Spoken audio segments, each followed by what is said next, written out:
حضرت امیر معاویہ الحمدللہ رب العالمین والصلاة والسلام علی خاتم النبیین اما بعد فاعوذ باللہ من الشیطان الرجیم بسم اللہ الرحمن الرحیم۔ حضرت امیر معاویہ رضی اللہ عنہ دعائے عطار یا رب کریم جیکو بھی رسالو حضرت امیر معاویہ رضی اللہ عنہ پڑھی یا بدھی وٹھے ان کے پانجے سبنی کا آخری نبی صلی اللہ علیہ وآلہ وسلم جے سبنی اصحابن ऐं اہل بیت علیہم الرضوان جو احترام کرن وارو بنائے ऐं ان جے ماؤ پی سمیت بے حساب بخشش فرمائے، آمین بجاہ خاتم النبیین صلی اللہ علیہ وآلہ وسلم۔ 100 ضرورتوں پوریوں تھیندیوں۔ درود شریف جی فضیلت۔ عظیم تابعی بزرگ سادات کرام جا سردار حضرت سیدنا امام جعفر صادق رحمت اللہ علیہ حضرت سیدنا جابر رضی اللہ عنہ کا مرفوعاً روایت کن تھا تا جہیں اللہ پاک جے آخری نبی محمد عربی صلی اللہ علیہ وآلہ وسلم ऐं سندن اہل بیت تے 100 بھیرا درود پاک پڑھیو، اللہ پاک ان جوں 100 ضرورتوں پوریوں فرمائیندو جن ماں 70 آخرت جوں ہوندیوں۔ ہن حدیث پاک تے عمل کرنے جے لا درود شریف جا جیکے الفاظ شیخ سجائی رحمت اللہ علیہ مرتب فرمائے، ہن حدیث پاک جے حاشیے میں امت جی آسانی لا لکھیا آہن اوے ہی آہن: اللہم صلی علی سیدنا محمد وعلی آل سیدنا محمد وعلی اہل بیتہ افضل الصلاۃ علی سید السادات صفحہ 67۔ اعلی حضرت رحمت اللہ علیہ پانچے مشہور سلام مصطفیٰ جان رحمت پہ لاکھوں سلام میں اہل بیت جے متعلق تمام پیارے انداز میں سلام پیش کیو آہے۔ صلو علی الحبیب صلی اللہ علی محمد وآلہ وصحبہ وبارک وسلم۔ سید بادشاہ جو فیصلو، پیر طریقت رہبر شریعت حضرت سید محمد باقر علی شاہ صاحب رحمت اللہ علیہ سجادہ نشین آستان عالیہ کیلیان والا شریف فرمائن تھا تا جیکو مانو سیدنا امیر معاویہ رضی اللہ عنہ جے شان میں نقص کڈن وارو ہوندو آہے، اللہ پاک ان کے ولایت عطا نہ کندو آہے۔ ایک بھیرے مجلس میں حاضر مانن سان پانجو ایک واقعو ہی بیان فرمایاؤں۔ ایک ڈین 10 وگے کنہیں شخص سان گال بول دوران موں چیو تا امیر معاویہ رضی اللہ عنہ حضرت علی رضی اللہ عنہ سان جیکو مقابلو کیو ہو ان میں انہن تمام گھنی زیادتی کئی ہوئی، صرف اترو چوڑ سان ای مجھے دل میں خیال آیو تا موں امیر معاویہ رضی اللہ عنہ جے بارے میں غلط لفظ چیا آہن۔ ان وقت ای مجھو روحانی فیض بند تھی ویو، سجو ڈین پریشانی میں گزریو۔ جڈیں رات تھی ऐं मां सुतुस त ख्वाब में मूं पंहिंजे पुराणी ओताक सिटिंग रूम ॾिठी। मुंहिंजे वालिद माजिद हज़रत ख्वाजा नूरुल हसन शाह साहिब ख़लीफ़ा मजाज हज़रत शेर रब्बानी क़िबला मियाँ शेर मोहम्मद शरक़पुरी रहमतुल्लाह अलैह सॼी ज़िंदगी हिन ई बैठक शरीफ़ में रूहानी सिलसिलो जारी रखियो ऐं हिते ई विसाल फरमायो हो। ख्वाब में ई कंहिं ओताक जो दरवाज़ो खड़कायो। जीअं ई दरवाज़ो खोलियुम त ओचितो हुज़ूर नबी करीम सल्लल्लाहु अलैहि वसल्लम अंदर तशरीफ़ खणी आया। पाण करीम सल्लल्लाहु अलैहि वसल्लम जे पोयां हज़रत अली रज़ी अल्लाहु अन्हु ऐं उन्हनि जे पोयां हज़रत अमीर मुआविया रज़ी अल्लाहु अन्हु हुआ। टई हज़रात ईअं बीठा हुआ जो हुज़ूर सल्लल्लाहु अलैहि वसल्लम जे साॼे पासे हज़रत अली ऐं अमीर मुआविया रज़ी अल्लाहु अन्हुमा हुआ। हुजूर सल्लल्लाहु अलैहि वसल्लम ऐं हज़रत अमीर मुआविया रज़ी अल्लाहु अन्हु ख़ामोश हुआ। हज़रत अली रज़ी अल्लाहु अन्हु नाराज़ थींदे मूंखे इरशाद फरमायो, जहिड़ो मुंहिंजो ऐं अमीर मुआविया जो हो तोखे इन में दख़ल अंदाज़ी करण जो हक़ कंहिं ॾिनो आहे? पाण इहो जुमिलो 3 दफ़ा दोहरायाऊं। मूं खाइन मुआफ़ी घुरी पर को बि जवाब न मिलियो। पोइ 3 ॼणा तशरीफ़ खणी वठी विया। हिन वाक़े खां पोइ 6 महीननि ताईं हज़रत क़िबला मियाँ साहिब शरक़पुरी रहमतुल्लाह अलैह ऐं मुंहिंजे वालिद ऐं मुर्शिद सरकारे कलियान वाला शरीफ रहमतुल्लाह अलैह जे ज़ियारत नसीब न थी ऐं हर क़िस्म जो रूहानी फैज़ बंद रहियो एस ताईं जो हुज़ूर सल्लल्लाहु अलैहि वसल्लम जी ज़ियारत नसीब थी ऐं फैज़ जो सिलसिलो ॿीहर जारी थी वियो।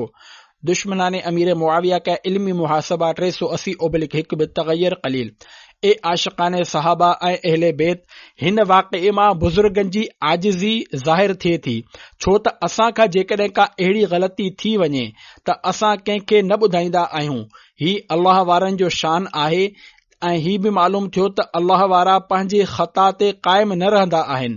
जेकॾहिं कंहिं वलीउल्लाह खां का ग़लती थी वञे या को गुनाह बि थी वञे, छो त उन्हनि खां गुनाह थी सघे थो उहे मासूम न हूंदा आहिनि त उहे इन ते क़ाइम न रहंदा आहिनि बल्कि तौबह करे वठंदा आहिनि। अल्लाह रब्बुल इज़्ज़त जी उन्हनि ते रहमत हुजे ऐं उन्हनि जे सदक़े असांजी बेहिसाब मग़फ़िरत थिए। आमीन बिजाह ख़ातमिन नबिय्यीन सल्लल्लाहु अलैहि वसल्लम। वो जिससे रूठ जाएं तो रसूल उससे रूठ जाएं, नबी से इस तरह की है क़राबते मुआविया। सल्लु अलल हबीब सल्लल्लाहु अलैहि मुहम्मद। हजरत अमीर मुआविया रज़ियल्लाहु अन्हु जो तारुफ। सहाबी नबी, कातिबे वही यानी वही लिखण वारा, इस्लामी हुकूमत जा पहिरियां बादशाह हजरत सैयदना अमीर मुआविया रज़ियल्लाहु अन्हु जो मुबारक नालो मुआविया ऐं कुनियत अबू अब्दुर्रहमान आहे। संदन लक़ब नासिरुद्दीनिल्लाह, अल्लाह जे दीन जो मददगार, ऐं नासिरुन लिहक़िल्लाह, अल्लाह पाक जे हक़ जो मददगार आहे। तारीख़ुल ख़मीस 291/2 सिर आलामुन नबला 285/4। मौला अली जे ख़ानदान में मुआविया नालो। अल्हम्दुलिल्लाह, असांखे सभिनी सहाबा ऐं अहले बैत रज़ियल्लाहु अन्हुम सां प्यार आहे। न सिर्फ़ एतिरो पर असां इन्हनि सां ताल्लुक़ रखण वारी हर हिक शइ सां बि महबत कंदा आहियूं। हज़रत अमीर मुआविया रज़ियल्लाहु अन्हु जे नाले जे मुबारक जे नाले जे बारे में कुझु दिलचस्प ॻाल्हियूं ॿुधो ऐं झूमो। शारिह बुखारी हज़रत अल्लामा बदरुद्दीन ऐनी हनफी रहमतुल्लाहि अलैहि फरमाइनि था त मुआविया नाले वारा 20 खां वधीक सहाबाए कराम थी गुज़रिया आहिनि। उम्दतुल क़ारी 69/2। केतिरनि ताबईन कराम रहमहुमुल्लाह जो नालो बि मुआविया हो, पर मौला अली शेर खुदा रज़ियल्लाहु अन्हु जे ख़ानदान में बि ही नालो मौजूद हो। जीअं त चौथे ख़लीफ़े हज़रत अलीउल मुर्तज़ा रज़ियल्लाहु अन्हु जे मुहतरम भाउ हज़रत सैयदना जाफ़र तैयार रज़ियल्लाहु अन्हु जे हिक पुट जो नालो अब्दुल्लाह रज़ियल्लाहु अन्हु आहे, जेको पाण बि सहाबी नबी आहे। उन जे पुट जो नालो मुआविया रहमतुल्लाह अलैहि हो।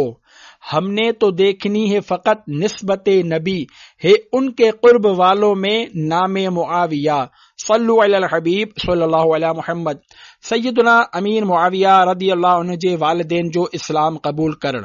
सहाबी नबी कातिबे वही हजरत अमीर मुआविया रज़ियल्लाहु अन्हु जा वालिद मोहतरम हजरत अबू सुफियान रज़ियल्लाहु अन्हु ऐं संदन वालिदा हजरत बीबी हिंद रज़ियल्लाहु अन्हा सन 8 हिजरी फतेह मक्का जे मौक़े ते अल्लाह जे आख़िरी नबी सल्लल्लाहु अलैहि वसल्लम जी बारगाह में इस्लाम कबूल कयो।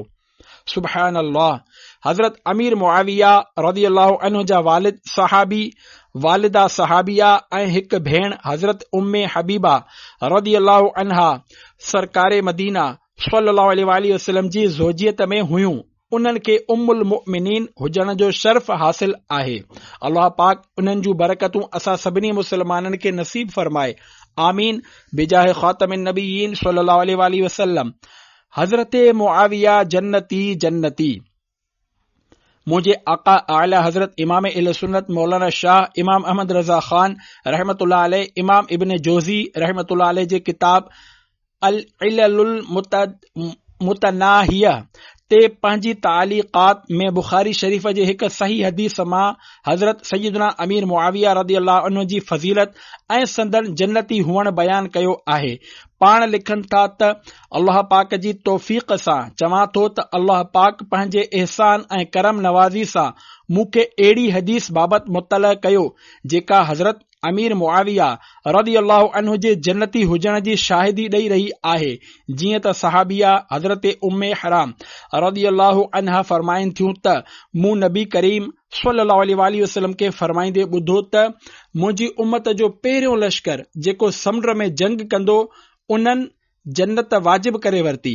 पाण रज़ियल्लाहु अन्हा फरमाइनि थियूं, मूं अर्ज़ कयो त या रसूल अल्लाह सल्लल्लाहु अलैहि वसल्लम, छा मां बि उन्हनि मां आहियां? ग़ैब जी ख़बर ॾियण वारे प्यारे आका सल्लल्लाहु अलैहि वसल्लम फरमायो, हा तूं बि उन्हनि में आहीं। बुखारी 288/2 हदीस 29-24। मुंहिंजा आका आला हज़रत रहमतुल्लाह अलैह ही हदीस पाक लिखण खां पोइ फरमाइनि था त हीअ ॻाल्हि साबित आहे त उहा जंग मुसलमाननि जे 3 ख़लीफ़े हज़रत उस्मान रज़ियल्लाहु अन्हु जे दौर में हज़रत मुआविया रज़ियल्लाहु अन्हु जी निगरानी में थी हुई। उम्दतुल कारी 242/10 तहतुल हदीस 29-24। इन मां साबित थियो त हज़रत अमीर मुआविया रदियल्लाहु अन्हु उन्हनि माण्हुनि मां आहिनि जिन जे लाइ जन्नत वाजिब थी ऐं संदन शान इहो आहे त पाण रदियल्लाहु अन्हु उन लश्कर जा अमीर याने सिपह सालार हुआ। तालिक़ात इमाम अहले सुन्नत अला इलल मुतनाबिया सफ़ो 5। इस्लाम जा पहिरियां बादशाह इमाम अहले सुन्नत आला हज़रत रहमतुल्लाह अलैह फरमाइनि था त हज़रत अमीर मुआविया रदियल्लाहु अन्हु पहिरियां मुलूके इस्लाम ऐं सल्तनत मुहम्मदिया जा पहिरियां बादशाह आहिनि। इन ॻाल्हि ॾांहुं ई तौरेत शरीफ़ में इशारो आहे त मौलिदुहु बिमक्कत व मुहाजरुहु बितैबत व मुल्कुहु बिश्शाम, याने उहो आख़िरी नबी सल्लल्लाहु अलैहि वसल्लम मक्के में पैदा थींदो ऐं मदीने ॾांहुं हिजरत कंदो ऐं उन आख़िरी नबी जी सल्तनत शाम में हूंदी। अल मुस्तदरिक 526/3 हदीस 4300। प्यारे आका सल्लल्लाहु अलैहि वसल्लम ज़ाहिरी तौर ते शाम में बादशाहत न फरमाई हुई। इमाम अहले सुन्नत वधीक फरमाइनि था त तंहिं करे अमीर मुआविया रदियल्लाहु अन्हु जी बादशाही जेतोणीक सल्तनत आहे पर कंहिंजी मुहम्मद रसूलुल्लाह सल्लल्लाहु अलैहि वसल्लम जी। फतावा रज़विया 357/29। मुसल्लिम सुबूत है फजीलत मुआविया, कया है शम्स की तरह करामत मुआविया, सल्लु अलल हबीब सल्लल्लाहु अलैहि मुहम्मद। या इलाही अमीर मुआविया रदियल्लाहु अन्हु जी महब्बत में जीअण मरण नसीब फरमाए। सहाबी नबी कातिब वही हज़रत अमीर मुआविया रदियल्लाहु अन्हु जे शान में 3 सदी खां वठी हिन वक़्त ताईं अरब ऐं अजम जे केतिरनि ई वॾनि आलिमनि सगोरनि किताब लिखिया। किरोड़े हंबलियुनि जे इमाम हज़रत इमाम अहमद बिन हंबल रहमतुल्लाह अलैह दुआ घुरी त अल्लाह पाक असांखे हज़रत अमीर मुआविया रदियल्लाहु अन्हु जी महब्बत में मौत अता करे। इमाम अहमद बिन हंबल रहमतुल्लाही अलैह चइनि मशहूर मुजतहिदीन मां हिकु आहिनि। उन्हनि जे पैरोकारनि खे हंबली चयो वेंदो आहे। उहे हज़रत अमीर मुआविया रदियल्लाहु अन्हु जी महब्बत में अल्लाह पाक खां दुआ करे रहिया आहिनि त अल्लाह पाक असांखे हज़रत अमीर मुआविया रदियल्लाहु अन्हु जी महब्बत में मौत अता करे। याने ज़िंदगी त उन्हनि जी महब्बत में गुज़ारे ई रहिया हुआ पर उन्हनि जी महब्बत में इंतकाल करण जी बि खेनि तमन्ना हुई। सुभान अल्लाह। हदीस पाक में आहे अल मरउ मअ मन अहब, याने जेको जंहिं सां महबत कंदो आहे उन जो हश्र उन्हीअ सां थींदो। तिरमिज़ी 172/4 हदीस 23-92। हर हिकु नबी जी सहाबीअ ऐं अहले बैत अतहार जे हर हिकु फर्द सां महबत हुअणु घुर्जे। अल्लाह पाक इन्हनि जी महबत में असांखे ईमान ऐं आफ़ियत सां मदीने में जामे शहादत नसीब फरमाए। आमीन। बिजाह ख़ातमिन नबिय्यीन सल्लल्लाहु अलैहि वसल्लम, सल्लु अलल हबीब सल्लल्लाहु अलैहि मुहम्मद। मुसलमाननि जी इज्जत जी हिफ़ाज़त करण जी फज़ीलत। सहाबी नबी हज़रत अबू दरदा रदियल्लाहु अन्हु फरमाइनि था त मूं रसूलुल्लाह सल्लल्लाहु अलैहि वसल्लम खे फरमाईंदे ॿुधो त जंहिं पंहिंजे भाउ जी इज्जत बचाई अल्लाह पाक उन खे क़यामत जे ॾींहुं दोज़ख जी बाहि खां बचाईंदो। उन खां पोइ रसूलुल्लाह सल्लल्लाहु अलैहि वसल्लम ही आयत मुबारका तिलावत फरमाई। बिस्मिल्लाहिर रहमानिर रहीम। वकान हक़्क़न अलैना नस्रुल मुमिनीन। सीपारो 21 सूरह रूम आयत नंबर 47। तर्जुमो कंजुल इरफान। ऐं मुसलमाननि जी मदद करण असांजे ज़िम्मे करम ते आहे। शरह सुन्ना 494/6 हदीस 34-22।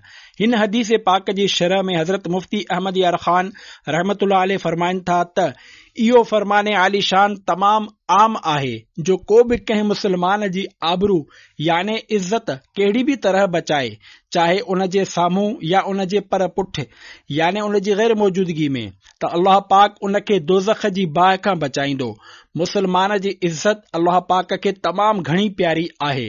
दोस्तो, अॼुकल्ह सहाबा किराम ते तमाम घणी तनक़ीद थी रही आहे, याने इन्हनि सगोरनि खे बुरो भलो चवंदड़ माण्हू पैदा थी विया आहिनि। उथो ऐं उन्हनि सहाबा किराम जे अज़मतुनि जा नारा लॻायो ऐं पोइ ॾिसो त रब तआला ऐं उन जे महबूब सल्लल्लाहु अलैहि वसल्लम जी बारगाह मां कहिड़ा कहिड़ा इनाम मिलनि था। इन्हनि हज़रात याने सहाबा किराम जी हिमायत में किताब लिखण, तक़रीरूं करण, संदन फज़ीलतुनि मुतालिक़ आयतूं ऐं हदीसूं शाया याने प्रिंट करण, इहे सभई तरीक़ा क़ुर्बे इलाही याने अल्लाह पाक जे वेझो थियण जो ज़रियो आहिनि। इन खां पोइ मुफ़्ती साहिब आजिज़ी तौर पाण खे फ़क़ीर कोठींदे फ़रमाइनि था त फ़क़ीर हिकु रिसालो हज़रत अमीर मुआविया रज़ी अल्लाह अन्हु ते हिकु नज़र लिखियो आहे, जंहिं में हज़रात सहाबा ख़ासि करे जनाब अमीर मुआविया रज़ी अल्लाह अन्हु जे फज़ीलतुनि बाबति हदीसूं ऐं आयतूं गॾु करे संदन फ़ज़ाइल बयान कया आहिनि। हीअ नंढड़ी ख़िदमत हिन फ़रमाने आलीशान याने जेका हदीस पाक मुसलमान जी इज़त जे मुतालिक़ मथे बयान कई वई आहे जी बरकत सां क़बूल थी वञे ऐं रब ताला मुंहिंजी ख़ताऊं मुआफ़ फ़रमाए। मिरआतुल मनाजी 569/6। मुफ्ती साहिब खे वाह जो बदिलो मिलियो। हज़रत अलहाज मुफ्ती अहमद यार ख़ान नईमी रहमतुल्लाह अलैह सहाबी नबी कातिब वही हज़रत अमीर मुआविया रज़ी अल्लाह अन्हु जी अज़मत ऐं शान ते क़ुरआनी आयतुनि ऐं अहादीस मुबारका ते मुश्तमिल जेको मुबारक किताब नाले अमीर मुआविया रज़ी अल्लाह अन्हु ते हिकु नज़र लिखियो आहे, इहो मुख़्तसर ऐं तमाम ईमान अफ़रोज़ किताब आहे। हर हिक खे पढ़णु घुर्जे। इंशा अल्लाह पढ़ण सां ईमान ताज़ो थी वेंदो। मुफ्ती अहमद यार ख़ान साहिब रहमतुल्लाह अलैह दलाइल जा बादशाह आहिनि। अल्लाह पाक उन्हनि ते करोड़े रहमतूं नाज़िल फरमाए। उहे सुन्नियुनि जा तमाम वॾा मुहसिन आहिनि। मुफ्ती साहिब खे हिन किताब जी अहिड़ी त बरकत मिली जो बस कमाल थी वियो। जीअं त सीरत निगारनि लिखियो आहे त मुफ्ती अहमद यार ख़ान रहमतुल्लाह अलैह खे बारगाह रिसालत मां हज़रत अमीर मुआविया रज़ी अल्लाह अन्हु जे बारे में किताब लिखण ते एतिरो त शानदार इनाम मिलियो जो असांजे प्यारे प्यारे आका मदीने वारे मुस्तफ़ा सल्लल्लाहु अलैहि वसल्लम खे पंहिंजे हिन प्यारे सहाबी जी शान ऐं अज़मत बयान करण ते तमाम घणी ख़ुशी थी। पाण सगोरा सल्लल्लाहु अलैहि वसल्लम ख्वाब में तशरीफ़ फरमा थी मुफ्ती अहमद यार ख़ान नईमी रहमतुल्लाह अलैह खे इरशाद फरमायो, तो मुंहिंजे सहाबीअ जी इज़त बचाइण जी कोशिश कई आहे, अल्लाह पाक तुंहिंजी इज़त बचाईंदो। हालात ज़िंदगी हकीमुल उम्मत सफ़ो 127। लेता हूँ इसलिए तो मैं नामे मुआविया मैं हूँ गुलाम इब्ने गुलाम मुआविया। ए आशिकाने सहाबा ऐं अहले बैत, बदकिस्मतीअ सां अॼु हिन फरमाने आली शान जंहिं पंहिंजे भाउ जी इज़त बचाई, अल्लाह पाक उन खे क़यामत जे ॾींहुं दोज़ख जी बाहि खां बचाईंदो, ते अमल तमाम घटि थी रहियो आहे। असांजे साम्हूं कंहिंजी बुराई थी रही हूंदी आहे त बुराई ॼाणण जे बावजूद असां बुराई ॿुधी उन जी ताईद में कंधु लोॾे रहिया हूंदा आहियूं। जॾहिं कंहिं मुसलमान जी ग़ीबत थी रही हुजे, जेकॾहिं मुमकिन हुजे ऐं कंहिं तरह जो फ़साद पैदा थियण जो अंदेशो न हुजे त उन मुसलमान जी इज़त बचाइण घुर्जे ऐं जेको ग़ीबत करे रहियो आहे उन खे रोकणु घुर्जे। हिन में असां जे लाइ वॾो फ़ाइदो आहे त जेको पंहिंजे मुसलमान भाउ जी इज़त बचाईंदो, अल्लाह पाक उन खे दोज़ख जी बाहि खां बचाईंदो। सल्लू अलल हबीब सल्लल्लाहु अलैहि मुहम्मद। पहिरियां फ़ज़ाइले मुआविया रज़ी अल्लाह अन्हु पढ़ाईंदा हुआ। 3 सदी हिजरी जे तमाम वॾे आलिम हज़रत इमाम अबू उमर मोहम्मद बिन अब्दुल वाहिद बगदादी रहमतुल्लाह अलैह जी ख़िदमत में तमाम घणा माण्हू दीनी इल्म हासिल करण ऐं इल्मी ॻाल्हियूं सिखण जे लाइ हाज़िर थींदा हुआ। पाण सहाबी रसूल हज़रत अमीर मुआविया रज़ी अल्लाह अन्हु जे फ़ज़ाइल ते मुश्तमिल अहादीस मुबारका गॾु करे हिकु किताब तयारु कयो हुआऊं। जेको बि उन्हनि वटि दीनी इल्म सिखण जे लाइ हाज़िर थींदो हो, पाण उन खे सभ खां पहिरियां हज़रत अमीर मुआविया रज़ी अल्लाह अन्हु जे फ़ज़ाइल वारो किताब पढ़ाईंदा हुआ। उन खां पोइ खेसि उहो इल्म सेखारींदा हुआ जंहिंखे सिखण लाइ हू हाज़िर थींदो हो। तारीख़ बगदाद 160/3। अल्लाह रब्बुल इज़्ज़त जी उन्हनि ते रहमत हुजे ऐं उन्हनि जे सदक़े असांजी बेहिसाब मग़फ़िरत थिए। आमीन बिजाए ख़ातमिन नबिय्यीन सल्लल्लाहु अलैहि वसल्लम। जहन्नम जो हक़दार साहिब बहार शरीअत हज़रत अल्लामा मौलाना मुफ्ती मोहम्मद अमजद अली आज़मी रहमतुल्लाह अलैह लिखनि था, जंहिंजो मफ़हूम ऐं ख़ुलासो कुझु हिन रीति आहे त जेको शख़्स कंहिं बि सहाबी रदी अल्लाह उन जे बारे में बदअक़ीदगी जो इज़हार कंदो आहे, दिल में उन जे लाइ बुरो अक़ीदो या नज़रियो रखंदो आहे त उहो मआद अल्लाह हुज़ूर सल्लल्लाहु अलैहि वसल्लम सां बुग़्ज़ रखंदो आहे। तोड़े जो चइनी ख़लीफ़नि खे मञण वारो ऐं पाण खे सुन्नी चवराइण वारो छो न हुजे। अल्लाह पाक असां खे इन खां पहिरियां ईमान ते दुनिया मां घुराए वठे जो कंहिं सहाबी या अहले बैत रदी अल्लाह अन्हु जे बारे में असां जे दिल में का बुरी ॻाल्हि जनम वठे। वधीक फरमाइनि था त सभई सहाबा किराम आला व अदना ऐं इन्हनि में अदना को बि न आहे, जन्नती आहिनि। इहे दोज़ख जो हल्को आवाज़ बि न ॿुधंदा ऐं हमेशा पंहिंजे दिल घुरी मुरादनि में रहंदा। महशर जी उहा वॾी घबराहट खेनि ग़मगीन न कंदी। मलाइक संदन इस्तक़बाल कंदा त हीउ ई उहो ॾींहुं आहे जंहिंजो तव्हां सां वाइदो कयो वियो हो। ही सॼो मज़मून क़ुरान पाक जो इरशाद आहे। अल्लाह पाक सूरतुल हदीद में सहाबा जा 2 क़िस्म बयान कंदे फरमायो, कुल लऊ वअदल्लाहुल हुस्ना, सिपारो 27 सूरह हदीद आयत 10, तर्जुमो कंजुल इरफान। ऐं इन्हनि सभिनी सां अल्लाह सभ खां सुठी शइ जो वाइदो फरमायो आहे। बहार शरीयत 254/4। जॾहिं हर हिकु सहाबी सां भलाईअ जो वाइदो कयो वियो आहे त पोइ वाज़िह ॻाल्हि आहे, अंडरस्टूड आहे त भलाईअ जे वाइदे में दोज़ख जो अज़ाब त शामिल नथो थी सघे, खेनि जन्नत ई मिलंदी। इन करे ई असांजो नारो आहे, हर सहाबी ये नबी जन्नती जन्नती, सब सहाबियात बि जन्नती जन्नती, 4 यारा ने नबी जन्नती जन्नती, हजरत सिद्दीक बि जन्नती जन्नती ऐं उमर फारूक बि जन्नती जन्नती, उस्मान गनी जन्नती जन्नती, फातिमा ऐं अली जन्नती जन्नती, आ हसन हुसैन बि जन्नती जन्नती, वालिदे ने नबी जन्नती जन्नती, हर ज़ोज ए नबी जन्नती जन्नती ऐं अबू सुफियान बि जन्नती जन्नती, आ मुआविया बि जन्नती जन्नती। सल्लु अलल हबीब सल्लल्लाहु अलैहि मुहम्मद। मौला अली रदी अल्लाह अन्हु जी तारीफ़। वाक़िओ कातिब वही सहाबी नबी जनाब हज़रत अमीर मुआविया रदी अल्लाह अन्हु जे बारगाह में हिकु शख़्स मसअलो पुछियो त पाण फरमायाऊं, हज़रत अली रदी अल्लाह अन्हु खां पुछो, उहे मूंखां वधीक ॼाणींदा आहिनि। उन शख़्स अर्ज़ कयो, मूंखे अव्हां जो जवाब हज़रत अली जे जवाब खां वधीक पसंदि आहे। पाण रदी अल्लाह अन्हु फरमायो, तो तमाम ख़राब ॻाल्हि कई आहे।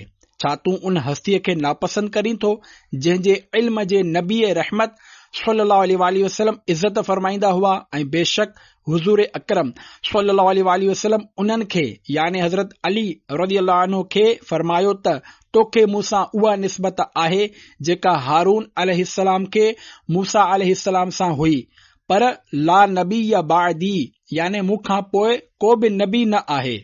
फज़ाइल सहाबा ले इमाम अहमद बिन हंबल सफ़ो 840 हदीस 1153। आले अतहार के में गीत हमेशा गाऊं, खुश रहे मुझसे तेरी आल मदीने वाले, सल्लु अलल हबीब सल्लल्लाहु अलैहि मुहम्मद। ए आशिकाने सहाबा ऐं अहले बैत, यकीनन सहाबा ऐं अहले बैत रदी अल्लाह अन्हुम जो अदब ऐं एहतराम असांजे दीन ऐं ईमान जो हिस्सो आहे ऐं इन्हनि हस्तियुनि जी ग़ुलामी ॿिन्ही जहाननि में सआदत आहे। इहे सगोरा रब्बे कायनात जे प्यारे प्यारे आख़िरी नबी मक्की मदनी मुहम्मद अरबी सल्लल्लाहु अलैहि वसल्लम जी अखियुनि जा तारा आहिनि। अल्लाह रब्बुल इज़्ज़त असांखे संदन नक्शे कदम ते हलण जी तौफ़ीक़ अता फरमाए। आमीन बिजाहे ख़ातमिन नबीयीन सल्लल्लाहु अलैहि वसल्लम।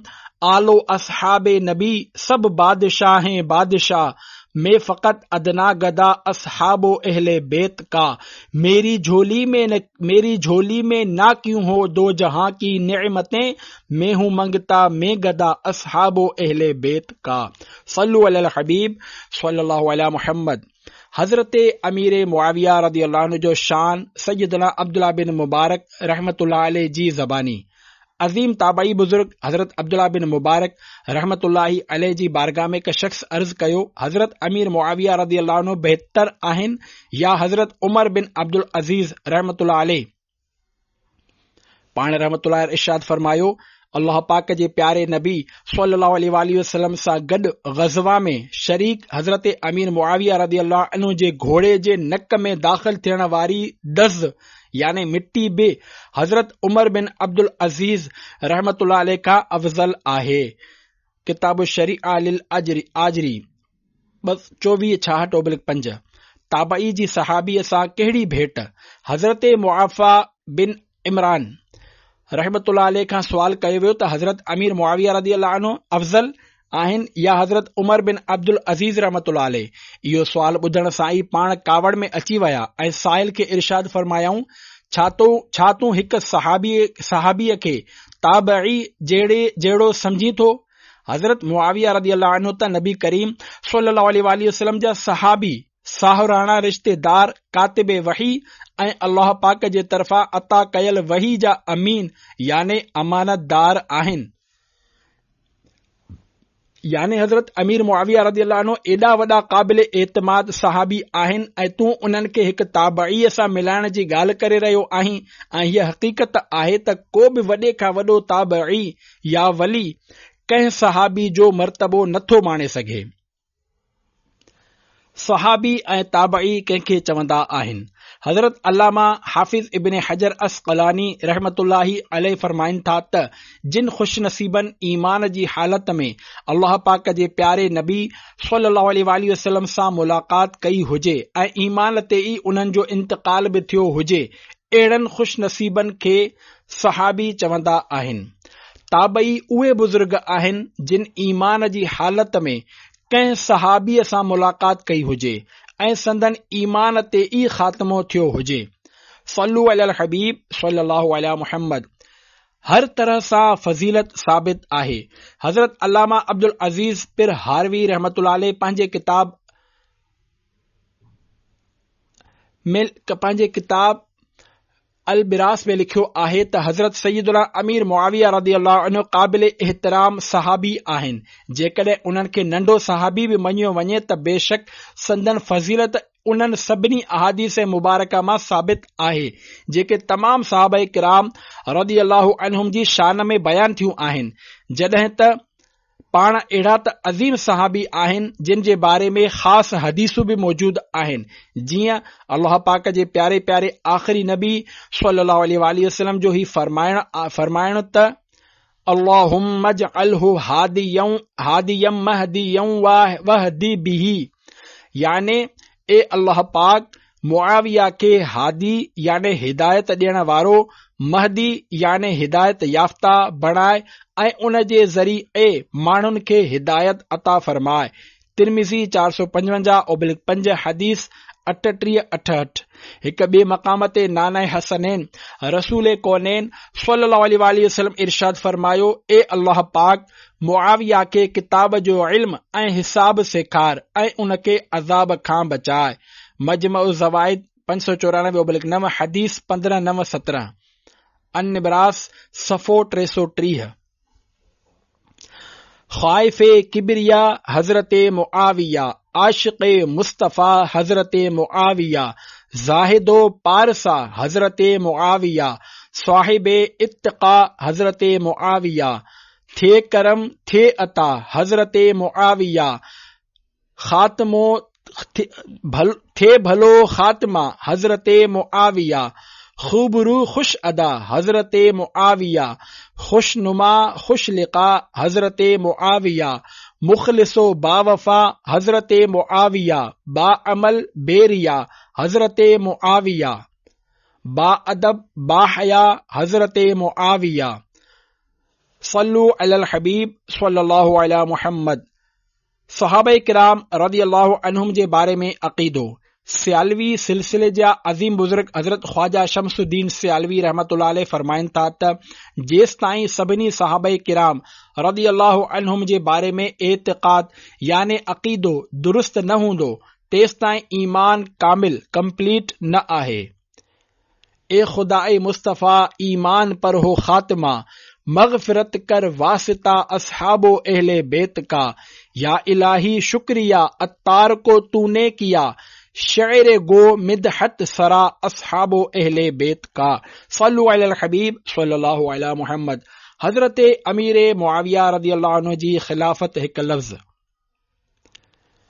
غزالی زمان حضرت علامہ سید احمد سعید کاظمی شاہ صاحب رحمت اللہ علیہ فرماयो आहे त मां حضرت امیر معاویہ رضی اللہ عنہ जे خلاف हिक लफ़्ज़ बि तस्वुर बि नथो आणे सघां ऐं न ई ज़बान सां चवण जाइज़ सम्झां थो।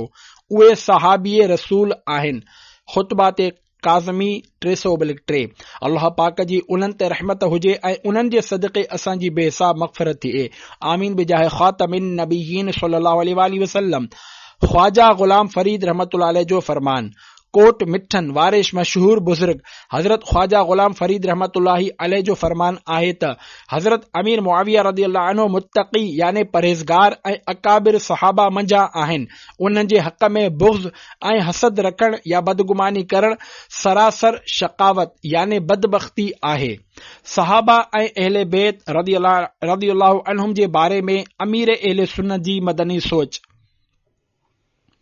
अल्लाह पाक हज़रत अमीर मुआविया रज़ियल्लाहु अन्हु जे मथां किरोड़े रहमतूं नाज़िल फरमाए ऐं असांखे उन्हनि जी वधीक महबत अता फरमाए। ए काश असां सभिनी सहाबा ऐं अहले बैत रज़ियल्लाहु अन्हुम जी महबत सां सरशार रहूं। अल्लाह पाक असांखे सहाबा ऐं अहले बैत जो दीवानो बणाए छॾे। असां कॾहिं बि उन्हनि जे बारे में का कमज़ोर ॻाल्हि पंहिंजी ज़बान मां न कढूं ऐं न ई ॿुधूं। जेकॾहिं को शख़्स सुठियूं ॻाल्हियूं करे रहियो हुजे पर असांखे ख़बर आहे त फुलाणे सहाबी मसलन हज़रत अमीर मुआविया रज़ियल्लाहु अन्हु जे बारे में इन शख़्स जो अक़ीदो कमज़ोर आहे या हू उन्हनि जी मआज़ अल्लाह बुराई कंदो आहे त अहिड़े शख़्स जे सुठियुनि ॻाल्हियुनि खे बि न ॿुधणु घुर्जे, छो त अहिड़नि जो बयान ॿुधणु हराम आहे। आला हज़रत इमाम अहले सुन्नत रहमतुल्लाहि अलैह जूं इन बाबति फ़तवाऊं मौजूद आहिनि।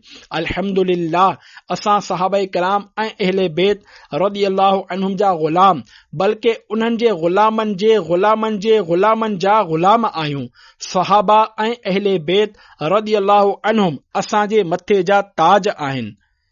तोहफ़े मुस्तफ़ा सल्लल्लाहु अलैहि वसल्लम हज़रत अमीर मुआविया रज़ियल्लाहु अन्हु जो बि छा शान आहे जो पाण प्यारे आका सल्लल्लाहु अलैहि वसल्लम के वुज़ू कराईंदा हुआ। जीअं त कातिब वही हज़रत अमीर मुआविया रज़ियल्लाहु अन्हु जो जॾहिं आख़िरी वक़्तु आयो ऐं हू दुनिया मां तशरीफ़ वठी वञी रहिया हुआ त फरमाइण लॻा, रसूलुल्लाह सल्लल्लाहु अलैहि वसल्लम खे मां वुज़ू कराईंदो हुयुसि। हिक ॾींहुं अल्लाह पाक जे प्यारे नबी सल्लल्लाहु अलैहि वसल्लम मूंखे इरशाद फरमायो, छा मां तोखे कमीस न पारायां?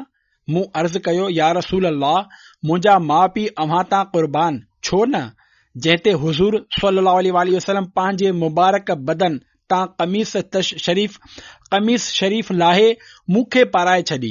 मूं उनखे संभाले रखियो आहे ऐं प्यारे आका सल्लल्लाहु अलैहि वसल्लम जॾहिं पंहिंजा नह मुबारक लाथा याने पंहिंजे मुबारक आङुरियुनि खां जुदा कया त मूं उन्हनि खे बि हिक शीशीअ में महफ़ूज़ करे संभाले रखियो आहे।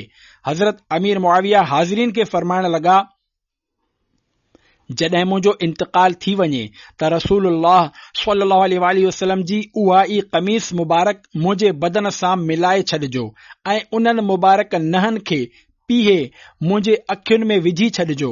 मुमकिन आहे त अल्लाह पाक उन्हनि तबरुकात जी बरकतुनि सबब मूं ते रहम फरमाए। तारीख़ इब्न असाकर 227/59। तबरुक छाखे चवंदा आहिनि? सुभान अल्लाह, इहा ॻाल्हि साबित आहे त तबरुकात याने नबी करीम सल्लल्लाहु अलैहि वसल्लम सां मनसूब शयुनि मां बरकतूं हासिल करण सहाबाए किराम रज़ियल्लाहु अन्हुम जो तरीक़ो रहियो आहे। हीअ का नई शइ न आहे। ताबूते सकीना जो ज़िक्र क़ुरान करीम में आहे। उहो तबरुकात जो मजमूओ हो। उनखे साण खणी वेंदा हुआ ऐं उन जी बरकत सां जंग फतह थी वेंदी हुई। कंहिं नबी, सहाबी, वली या कंहिं मुबारक जाइ जी जंहिं शइ सां निस्बत थी वञे त उहा तबरुक याने बरकत वारी चवराईंदी आहे। जीअं मदीने पाक जी खजूर ऐं उतां जी तस्बीह वग़ैरह। आबे ज़मज़म मके पाक जो ख़ासि तबरुक आहे। कंहिं बुज़ुर्ग जे ईसाले सवाब लाइ जेको न्याज़ विरहायो वेंदो आहे त उन बुज़ुर्ग सां निस्बत जे करे उहो तबरुक सॾराईंदो आहे। महफ़िल नात ऐं ॿियनि ख़ैर ऐं ज़िक्र जे मजलिसुनि में जेका मिठाई विरहाई वेंदी आहे उन खे बि असां तबरुक चवंदा आहियूं, छो त इहे निस्बत वारियूं शयूं आहिनि। حضرت امیر معاویہ رضی اللہ عنہ جا آخری الفاظ. صحابی نبی کاتب وحی حضرت سیدنا امیر معاویہ رضی اللہ عنہ آخری وقت میں پانچے گھر وارن کے کچھ ہن ریت نیکی جی دعوت ڈنی.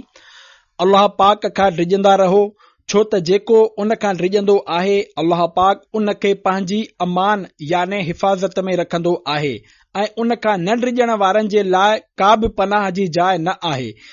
यानी जेको अल्लाह पाक खां न ड्रिजंदो आहे उन जी हिफ़ाज़त जी का बि सूरत न आहे, उहो बर्बाद आहे. बस ही जुमिलो पाण फरमायाऊं.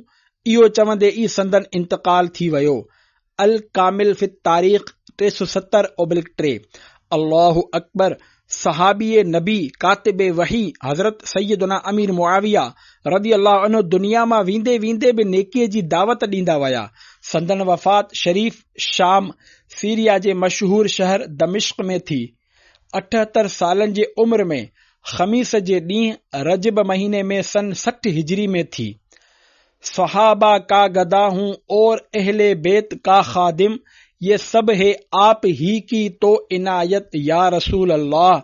हर सहाबी ये नबी जन्नती जन्नती, सब सहाबियात भी जन्नती जन्नती. सल्लु अलल हबीब सल्लल्लाहु अलैहि मुहम्मद. अमीर एले सुन्नत दामत बरकातुम आलिया जो दर्द दिल. इल्म जी घटताई या ॿियनि सबबनि जे करे कुझु माण्हू हज़रत अमीर मुआविया रज़ी अल्लाह अन्हु जी शान में बेजा गुफ़्तगू कंदा रहिया आहिनि ऐं उलमाए हक़ अमीर मुआविया रज़ी अल्लाह अन्हु जो दिफ़ा कंदा रहिया आहिनि. मअज़ल्लाह अॼु बि अहिड़ा माण्हू मौजूद आहिनि जेके सिर्फ़ तारीख़ी वाक़िअनि खे बुनियाद बणाए हज़रत अमीर मुआविया रज़ी अल्लाह अन्हु खे घटि वधि ॻाल्हाईंदा आहिनि. जॾहिं त हिकु दीनी तालिबे इल्म बि हिन ॻाल्हि खे ॼाणे थो त क़ुर ऐं हदीस जे मुक़ाबले में तारीख़ नथी आणे सघिजे. मूं यानी अमीर अहल सुन्नत दामत बरकातुहुल आलिया खे अहिड़नि माण्हुनि ते रहम ईंदो आहे त उहे क़यामत जे ॾींहुं रसूलुल्लाह सल्लल्लाहु अलैहि वसल्लम खे कहिड़ो मोह ॾेखारींदा, छो त जंहिंखे सरकार कातिब वही बणायो, जंहिंजे लिखियल ते एतबार कयो, उन जे पोयां पया आहिनि. जॾहिं त कातिब वही यानी वही लिखण वारा सिर्फ़ हिकु ही न हुआ, ॿिया बि सहाबा कराम रज़ी अल्लाह अन्हुम इन्हनि में शामिल हुआ. क़ुरान करीम जे किताबत में हज़रत अमीर मुआविया रज़ी अल्लाह अन्हु जो बि हिस्सो आहे. असां सभु संदन लिखियल वही पढ़ंदा आहियूं. अहिड़े क़ाबिल एतमाद शख़्सियत जंहिंजी लिखियल क़ुरान खे उम्मत क़बूल कयो, जंहिं ते समूरी उम्मत एतमाद करे रही आहे, उन्हनि जे बारे में माण्हू चवंदा आहिनि त ही यज़ीद जो पीउ हो. त पोइ अहिड़ा माण्हू हज़रत नूह अलैहिस्सलाम बाबति छा चवंदा? उन जो बि हिकु पुटु हो. क़ुरान फरमायो त उहो तुंहिंजो पुटु ई न आहे. जॾहिं तूफ़ाने नूह आयो त उहो पुटु चवण लॻो त मां जबल ते चढ़ी पाण खे बचाए वठंदुसि. जीअं त जबल ते चढ़ी ग़ार में वञी लिकियो, पाणी उते पहुतो ऐं उते ई खेसि ग़र्क़ करे छॾियईं.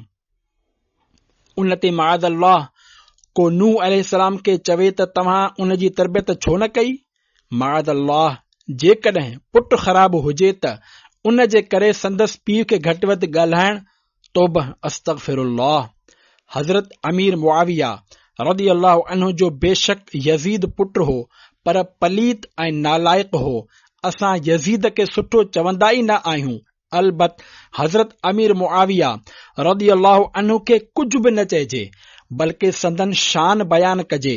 असां हज़रत अमीर मुआविया रज़ी अल्लाह अन्हु खे मुस्लमाननि जे चौथे ख़लीफ़े हज़रत अली रज़ी अल्लाह अन्हु खां अफ़ज़ल न मञींदा आहियूं. मौला अली रज़ी अल्लाह अन्हु जंग में हक़ ते हुआ.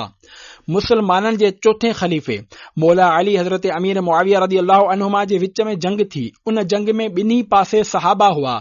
उन्हनि मां को बि कंहिंजो दुश्मन न हो, कंहिंखे बि कंहिं सां बुग़्ज़ न हो ऐं ॿिन्ही पासे जेके क़त्ल थिया उहे शहीद हुआ. पर हज़रत अली रज़ी अल्लाह अन्हु उन जंग में हक़ ते हुआ ऐं हज़रत अमीर मुआविया रज़ी अल्लाह अन्हु ख़ता ते हुआ. पर इहा ख़ता इज्तिहादी हुई, छो त उहे मुज्तहिद हुआ. मुज्तहिद तमामु वॾो आलिम हूंदो आहे ऐं मुज्तहिद खे ख़ता ते बि हिकु अजर मिलंदो आहे ऐं इज्तिहादी ख़ता में कंहिंखे बुरो न चयो वेंदो आहे। जेकॾहिं ईअं हुजे त पोइ फ़िक़ह जे मशहूर 4 इमाम जिन जो पाण में फ़िक़ही मसलन नमाज़ ऐं वुज़ू वग़ैरह बाबति केतिरनि ई अहकामनि में इख़्तिलाफ़ आहे। दीन जो इल्म रखण वारो इन्हनि मां कंहिंखे बि बुरो भलो नाहे चवंदो। अहिड़ी तरह हज़रत अमीर मुआविया रज़ियल्लाहु अन्हु खां इन मुआमिले में इज्तिहादी ख़ता थी हुई। मौला अली रज़ियल्लाहु अन्हु हक़ ते हुआ, पर इन करे अमीर मुआविया खे बुरो चवण फिस्क यानी गुनाह आहे।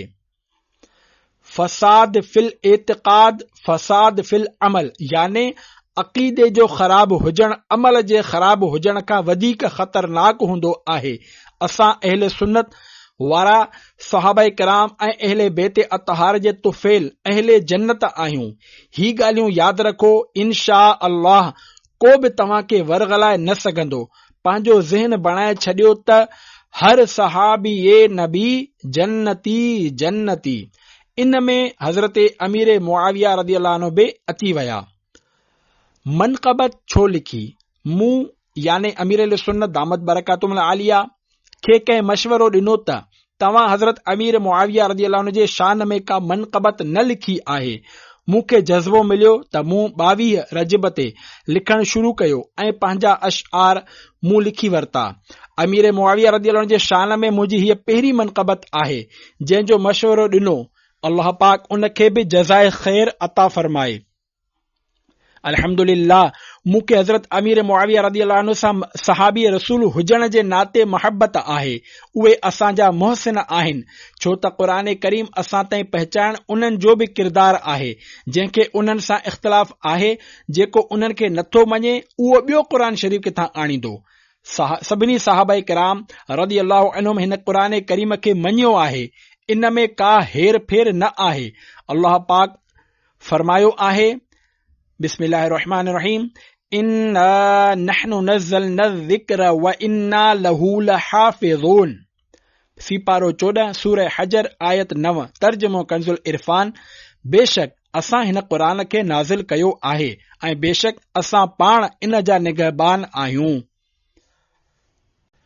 क़ुरान करीम जे हिक हिक हर्फ ते ईमान आणण ज़रूरी आहे ऐं बेशक असां पाण जेको हिक हर्फ जो बि इनकार कंदो उहो काफ़िर आहे। अल्लाह पाक इन जी हिफ़ाज़त जो ज़िम्मो खयो आहे। अल्लाह पाक असांजो ईमान सलामत रखे। मौला अली रज़ियल्लाहु अन्हु सां मोहब्बत। अल्हम्दुलिल्लाह, मूं जॾहिं खां होश संभालियो आहे तॾहिं खां मूं मौला अली, बीबी फातिमा, हसनैन करीमैन रज़ियल्लाहु अन्हुम खे चाहण वारो आहियां। खुदा जो कसम, मूंखे हज़रत अली सां एतिरो त प्यार आहे जो जेकॾहिं मूंखे टुकड़ा टुकड़ा करे मुंहिंजी रत कढी वञे त मुंहिंजे खून जो हिकु हिकु क़तरो अली अली चवंदो। मुआविया जे 6 अखरनि जी निस्बत सां अमीर मुआविया रज़ियल्लाहु अन्हु जा 6 फरमान। मुआविया जे 6 अखरनि जी निस्बत सां अमीर मुआविया रज़ियल्लाहु अन्हु जा 6 फरमान। 1. माण्हुनि खे महरूम करण खां बचंदा रहो, छो त ही अहिड़ी आदत माण्हूअ जे मुरूवत यानी गैरत, शर्म ऐं हया खे ख़त्म करे छॾींदी आहे ऐं शरीफ़ माण्हूअ खे रुसवा करे छॾींदी आहे। 2. जेको माण्हू तजुर्बनि मां फ़ाइदो हासिल न कंदो आहे उहो बुलंद मक़ाम हासिल न करे सघंदो आहे। 3. गौर फिक्र ऐं एहतियात सां कमु करण वारो माण्हू कामयाब थींदो आहे। 4. जॾहिं इंसान जे दिल मां ख़ौफ़ ख़ुदा निकिरी वेंदो आहे त तारीफ़ करण वारा बि उन जी बुराई करण लॻंदा आहिनि। 5. इंसान खे मिलण वारनि शयुनि मां सभ खां बहितर शयूं अक़ल ऐं हिल्म यानी नरमी, बुर्दबारी ऐं क़ुवत बर्दाश्त आहिनि, छो त अहिड़े माण्हूअ खे जेकॾहिं का नसीहत कई वञे त क़बूल कंदो आहे। जॾहिं उन खे कुझु मिलंदो आहे त अल्लाह पाक जो शुक्र अदा कंदो आहे। मुसीबत में मुब्तला थी वञे त सब्र कंदो आहे। कावड़ खाई वेंदो आहे। बदिलो वठण जी ताक़त हूंदे बि मुआफ़ करे छॾींदो आहे ऐं कंहिंसां बुराई करे वेहे त खाइन्स मुआफ़ी घुरंदो आहे। बुराई करे वेहे याने अणॼाणाई में बुराई थी वञे। इहो मतिलबु न आहे त ॼाणी वाणी कंहिंखे मारे या सोरी चई छॾे, कंहिंजो हक़ ज़ाया थी वियो, कंहिंखे धिको लॻी वियो, कंहिंखे कुल्लो लॻी वियो वञे त माण्हू फौरन माफ़ी घुरी वठे। यादि रखो, हुकूकुल इबाद याने ॿाननि जा हक़ दुनिया में असां पूरा कया त आफ़ियत आहे, न त आख़िरत में नेकियूं ॾियणियूं पवंदियूं। इन जे बावजूद बि जेकॾहिं हक़ अदा न करे सघियासीं त साम्हूं वारे जा गुनाह पंहिंजे सिर ते खणणा पवंदा। क़यामत जो मुआमिलो तमामु घणो संगीन आहे। अल्लाह पाक असांजी बेहिसाब बख़्शिश फरमाए। आमीन बिजाह ख़ातमिन नबिय्यीन सल्लल्लाहु अलैहि वसल्लम। माण्हू मशवरो ॾियण जे क़ाबिल कॾहिं थींदो आहे? 6. माण्हू तेसिताईं राय याने मशवरो ॾियण जे क़ाबिल न थींदो आहे जेसिताईं उन जो हिल्म याने नरमी, बुर्दबारी, क़ुवत बर्दाश्त संदसि जिहालत ते ऐं उन जो सब्र संदसि ख़्वाहिश ते ग़ालिब न अची वञे ऐं उन मक़ाम ताईं इंसान इल्म जी क़ुवत खां सवाइ नथो पहुची सघे। एयाउल उलूम 220/3। ए आशिक़ाने रसूल, हिन ॻाल्हि खे हिन रीति सम्झण जी कोशिश करियो त जेकॾहिं कंहिं मशवरो ॾिनो ऐं संदसि मशवरो क़बूल न कयो वियो, जंहिं करे खेसि कावड़ अची वियो ऐं उन चयो त मुंहिंजे मशवरे ते अमल छो न कयो वियो, त अहिड़ो शख़्स दरअसल मशवरो ॾियण जो अहल ई न आहे। मुआशिरे में केतिरा ई माण्हू अहिड़ा हूंदा आहिनि जेके पंहिंजी ॻाल्हि खे चवंदा त मशवरो आहिनि पर सम्झंदा हुकुम आहिनि। बग़ैर घुरण जे मशवरो ॾियण। शायदि मूंखे बिना घुरण जे हज़ारे मशवरा मिलिया हुजनि। दावत इस्लामी जे शुरूआत वारनि ॾींहनि में माण्हू रस्ते में रोके रोके बिना घुरण जे मशवरा ॾींदा हुआ। हिकु दफ़े हिकु शख़्स आयो, अची चयाईं त फुलाणे हंधि याने शायदि पंजाब जे कंहिं शहर जो नालो वरिताईं त उते दावत इस्लामी जे कम जी तमामु घणी ज़रूरत आहे, तव्हां उते काफ़िलो वठी वञो। मां उन्हनि ॾींहनि में कराचीअ जे इलाक़े खारादर जे शहीद मस्जिद में इमामत कराईंदो हुयुसि। मूं खेनि चयो त अवां गॾु हलंदा? त उहो शख़्स चवण लॻो, मूं वटि टाइम न आहे। अहिड़नि माण्हुनि वटि सिर्फ़ मशवरो ॾियण जो टाइम हूंदो आहे ऐं उहो बि बिना घुरण जे। ककरी ग्राउंड खारादर कराची में जिन ॾींहनि में इज्तिमा थींदो हो, हिकु शख़्स मूंखे चयो त तव्हां इज्तिमा गाह जे ॿाहिरि दरवाज़े ते का पेती वग़ैरह रखी कुझु माण्हू बीहारे छॾियो त जीअं जेको बि इज्तिमा में दाख़िल थियणु चाहे त उहो ₹1 चंदो ॾिए त उन सां चंदो बि मिली वेंदो ऐं अचण वारनि जो तादाद बि मालूम थी वेंदो। उन मशवरे ते इन करे बि अमल नथी थी सघियो जो दीनी इज्तिमा में दाख़िल थियण जो ज़बरदस्ती कंहिंखां रुपयो वठणु शरअन जाइज़ न आहे। जेकॾहिं मां उन मशवरे ते अमल करे वठां हा त गैर शरई कम सां गॾोगॾु ही बि थिए हा त माण्हू दाहूं कंदा वापसि हलिया वञनि हा त असां इज्तिमा में नथा अचूं। केतिरा ई माण्हू मूंखे डिघा डिघा ख़त लिखी मशवरा ॾींदा हुआ ऐं केतिरा ई हुकुमनामा जारी कंदा हुआ त हीअं थियणु घुर्जे या हीअं करियो। जेकॾहिं मां ना तजुर्बेकार ऐं हर ईंदड़ वेंदड़ शख़्स जे मशवरे ते अमल करियां हा त अॼु दावत इस्लामी जो जेतिरो कमु दुनिया में अल्लाह पाक जी रहमत सां पखड़ियल आहे, शायदि एतिरो न पखड़िजे हा ऐं न ई मदनी चैनल जूं बहारूं दुनिया में हुजनि हा, छो त मूंखे मिलण वारा केतिरा ई मशवरो ॾियण वारनि जे तजुर्बे खां ॿाहिरि हूंदा हुआ। जॾहिं त मूं पंहिंजे कम जे जॾहिं शुरूआत कई त ख़बर पई त माण्हुनि खे कीअं डील कजे। मिसाल तौर, जेकॾहिं को नातजुर्बेकार मज़दूर सेठ या दुकानदार खे चए त ग्राहक सां मुंहुं सुॼाए ॻाल्हायो त अव्हां ई ॿुधायो त ईअं करण सां ग्राहक कीअं मुतमइन थींदो। पर तजुर्बेकार दुकानदार ग्राहक खे मुतमइन करण जे लाइ हिन रीति ॻाल्हाईंदो त अदा भाव, प्लीज़, सर, जनाब वग़ैरह। मूं ही मिसाल समझण लाइ ॾिनो आहे त मूंखे पंहिंजे कम जो तमामु घणो तजुर्बो हो। तंहिं हूंदे बि कुझु माण्हुनि जा मशवरा जेके सम्झ में ईंदा हुआ त मां क़बूल करे वठंदो हुयुसि। बहरहाल, असां दीनी कम कंदे कंदे केतिरनि ई मुल्कनि में पहुची विया आहियूं ऐं अल्लाह जी रहमत सां आका सल्लल्लाहु अलैहि वसल्लम जे पोयां पोयां इंशा अल्लाह जन्नत में बि वेंदासीं। सल्लू अलल हबीब सल्लल्लाहु अला मुहम्मद। मनक़बत अमीर मुआविया रदी अल्लाह अन्हु जा कुछ शेर। रब की हो तुम पे हर घड़ी रहमत मुआविया और मुस्तफा की नजरे इनायत मुआविया।